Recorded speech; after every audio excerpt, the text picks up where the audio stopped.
আসসালামু আলাইকুম। কৃষি এগ্রো নার্সারির পক্ষ থেকে স্বাগতম। আমি মোহাম্মদ আমিরুল ইসলাম, জেলা নাটোর, থানা বড়াই গ্রাম তালসহ কুন্ডুপাড়া। তে পটল চাষ বিষয়ে কিছু আলোচনা করব।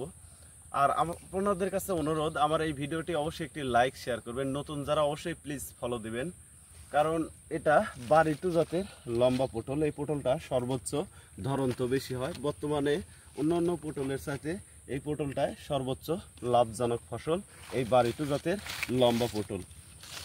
দেখেন কি সুন্দর মিডিয়াম পটল। এই পটলটার চাহিদাটা বাজারে সর্বোচ্চ বেশি হয় এই বাড়িটু জাতের লম্বা পটল।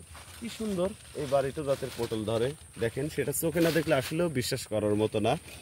এই বাড়িটু জাতের পটলে চারা রোপণ করতে হয় মূলত লাইনে 2 হাত পর পর, এক লাইন থেকে আরেক লাইন 5.5 হাত পর পর চারা রোপণ করতে হয়।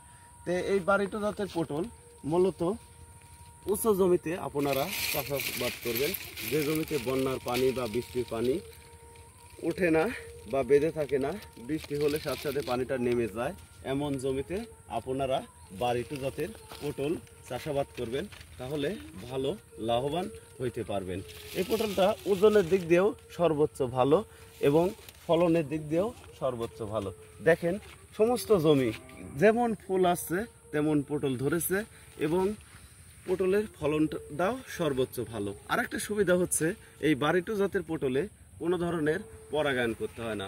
অন্যান্য পটলে যেমন পরাগায়ন করতে হয়, এই বাড়িটু জাতের পটলে তেমন পরাগায়ন করতে হয় না। তো ভিউয়ার্স, আপনারা যদি বাড়িটু জাতের লম্বা পটলের চাষাবাদ করতে চান তাহলে আমাদের স্ক্রিনে দেওয়া নাম্বারে যোগাযোগ করবেন।